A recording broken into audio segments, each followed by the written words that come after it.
So, hello everyone. Now we are going to learn the very first tense, that is present simple. As we just have seen in our previous lecture that simple present tense has been categorized into 5 different segments, out of which the very first one is called to be the general actions. General action के sentence Hindi में ताहे तीहे तेहे से खत्म होते हैं। जब आप इन्हें इंग्लिश में बनाते हैं तो आप किस स्ट्रक्चर को फॉलो करेंगे वो यहाँ पर मैं आपको समझाने वाला हूँ। यहाँ पर ये ध्यान में रखेंगे कि मेन वर्ब की फर्स्ट फॉर्म के साथ में एस ई एस और आई ई एस का ऐड किया जाता है। ये कहाँ पर ऐड होता है, कैसे ऐड होता है, ये हम रूल अलग से सीखेंगे। आज क्योंकि ये हमारी जनरल एक्शन है, टेंस की बिगनिंग की पहली क्लास है, तो हम बेसिक स्ट्रक्चर पे थोड़ा सा फोकस करेंगे। क्योंकि यदि आपने एक बार स्ट्रक्चर को जमाना सीख लिया तो ये ध्यान रखिएगा कि हर किसी टेंस में केवल हेल्पिंग वर्ब्स ही चेंज होती हैं, rest of the part will remain the same. बाकी सारी की सारी चीजें एक जैसी होती है और अपनी अपनी जगह पर यूज की जाती हैं। तो आपको ये चीज ध्यान में रखना है कि आप किस तरीके से इन स्ट्रक्चर्स को जमाएंगे। अब सेंटेंस को हमने यहाँ पे फॉर्मुलेट किया है, that is called formulation. Formulation का सिंपल हिंदी मीनिंग होता है सूत्र निर्माण। तो जैसे आप पैथ्स में चीजों को समझने के लिए फॉर्मुलेस का यूज करते हैं, वैसे ही अंग्रेजी में सेंटेंस को समझने के लिए आप उसके कुछ स्ट्रक्चर को फॉलो करते हैं, जो कि आज आप समझने वाले हैं। सेंटेंस की कैटेगरी 4 तरह के सेंटेंस होते हैं। सकारात्मक, that you call in English affirmative. नकारात्मक, that you call in English negative. प्रश्नवाचक, that you call in English interrogative, and negative interrogative, that you call नकारात्मक प्रश्न। अब हिंदी में कैसे डिफरेंस लेंगे?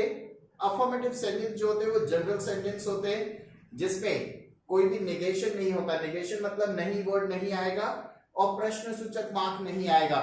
मतलब ऐसे सेंटेंस जिसमें ना तो नहीं आता है ना ही क्वेश्चन मार्क होता है, वो अफर्मेटिव सेंटेंस होता है, जनरल सेंटेंस होता है। नेगेटिव सेंटेंस में नहीं आता है, क्वेश्चन सेंटेंस में क्वेश्चन मार्क आता है, और नकारात्मक प्रश्न में नहीं भी आएगा, क्वेश्चन मार्क भी आएगा। चलिए तो आप स्ट्रक्चर को देख लेते हैं। सबसे पहले आपको सब्जेक्ट को सेंटेंस में लेना होता है। अब क्वेश्चन ये होता है कि सब्जेक्ट क्या होता है, तो सब्जेक्ट को हम बोलते हैं डूअर, कर्ता। किसी भी वाक्य में वो व्यक्ति जो काम को परफॉर्म कर रहा है, काम को कर रहा है, that will be known as the subject of the sentence. जैसे मैं अंग्रेजी पढ़ाता हूं, तो यहां पे पढ़ाने वाला कौन है? मैं हूं, तो सब्जेक्ट आएगा आई। आप अंग्रेजी सीखते हैं, आपके लिए सब्जेक्ट यूज करेंगे यू, ठीक है। फिर क्वेश्चन होता है main verb. Main verb is always taken to be the end of the sentence. Main verb जो होता है हिंदी के वाक्यों में हमेशा अंत में आता है। जहां पर आप ये माइनस साइन के साथ में कुछ ऐड करते हैं, यहीं पर मेन वर्ब होता है। जब आप इसे इंग्लिश में यूज करते हैं तो मेन वर्ब को हमेशा सब्जेक्ट के बाद में लेकर आते हैं। मतलब यहां पर जो लास्ट में होगा वो इंग्लिश के सेंटेंस में सब्जेक्ट के बाद में जाएगा। तो पहले सब्जेक्ट लेना है, फिर मेन वर्ब लेना है। अब मेन वर्ब के साथ में एस ई एस कहां लगेगा, ये मैंने कहा आपको मैं अगली क्लास में बताता हूं। फिर यहाँ पे ऑब्जेक्ट को लेंगे और फिर रिमेनिंग पोर्शन। ऑब्जेक्ट मतलब जिसके लिए काम हो रहा है। मैं पढ़ाता हूं, किसको पढ़ाता हूं? आप सबको पढ़ाता हूं, तो आप मेरे लिए ऑब्जेक्ट हुए। फिर इसके बाद में रिमेनिंग पोर्शन। रिमेनिंग पोर्शन मतलब सेंटेंस में बचा हुआ हिस्सा। मेनली जो बचे हुए हिस्से के पार्ट में आते हैं वो आता है समय और जगह। तो ये चीज आप आज अच्छी तरह से नोट कर लीजिए कि अगर सेंटेंस में समय की बात हो रही तो समय को हमेशा सेंटेंस के लास्ट में लेंगे, और अगर जगह की बात हो रही है तो उसको समय के पहले लेंगे। एक चीज ध्यान में रखना है कि समय को हमेशा सेंटेंस में लास्ट में ही लेना है।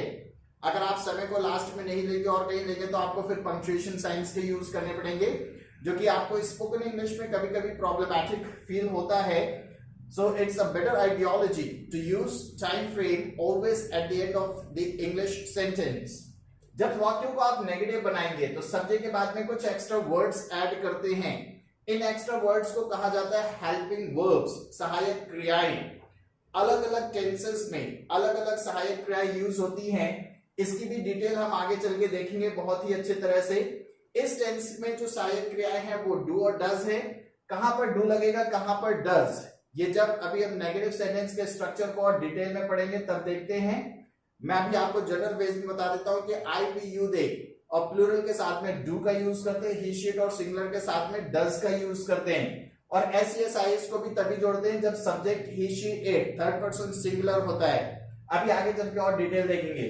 मेन वर्ब की फर्स्ट फॉर्म, एक चीज ध्यान रखेंगे, डू डज जब भी आएगा तो ये एस का रूल एप्लीकेबल नहीं होगा। फिर आप मेन वर्ब की बेस फॉर्म को ले लेंगे, first form object in RP. Question making में हेल्पिंग वर्ब शुरू में जाती है और हिंदी में सेंटेंस क्या से शुरू होता है। जब कभी भी हेल्पिंग वर्ब शुरू में होंगी तो हिंदी में सेंटेंस क्या से शुरू होगा, फिर subject main verb first form object in RP. Rest of the part will remain the same, there will be question mark, last में क्वेश्चन मार्क लगाना जरूरी है क्वेश्चन सेंटेंस में। और फिर होता है नकारात्मक प्रश्न, जब कभी भी क्या भी होगा, नहीं भी होगा, क्वेश्चन मार्क भी होगा, जब ये तीनों पार्ट एक साथ सेंटेंस में अवेलेबल हैं तो आप यूज करेंगे नकारात्मक प्रश्न का, जिसमें डोंट और डजंट ये शॉर्ट फॉर्म है, subject plus V1 object in RP और फिर क्वेश्चन मार्क। और अगर इसी को बनाने का दूसरा स्ट्रक्चर ये कहता है कि डू और डज को पहले ले लो, सब्जेक्ट ले लो, फिर यहाँ पे नॉट, यहाँ पे नॉट को अगर सेपरेट करोगे तो वो सब्जेक्ट के बाद जाएगा, main verb first form object and RP. So this is the entire structure of the very first part, that is general action. अगर आप इन स्ट्रक्चर्स को अच्छी तरह से सीख लेते हैं तो आगे चल के वाक्यों को बनाना आपके लिए खेल हो जाएगा। मेरा जस्ट आपसे यही एक सजेशन है कि आप इन स्ट्रक्चर्स को अच्छी तरह एक कहीं पर बनाकर रख लें, जहां पर आप अक्सर निकलते समय उसे देख सकें, उसको एक ओवरव्यू कर सके, और इन्हें बार बार दिमाग में ध्यान रखिएगा क्योंकि ये आपको मदद करेगा कंप्लीट सेंटेंस फॉर्मेशन के लिए। तो अब हम इनको जमाना सीखेंगे सेंटेंस के स्ट्रक्चर फॉर्म में, और एक एक करके अफर्मेटिव, नेगेटिव क्वेश्चन और negative interrogative that we call नकारात्मक प्रश्न। तो ये आपको एक एक करके मैं एक्सप्लेन करने जा रहा हूं। अगर आप चाहते हैं तो आप अपने खुद के सेंटेंसेस से भी इनको प्रैक्टिस कर सकते हैं, नहीं तो अभी मैं जो सेंटेंस बनाऊंगा उसके थ्रू आप इसे प्रैक्टिस करेंगे। Thank you everyone.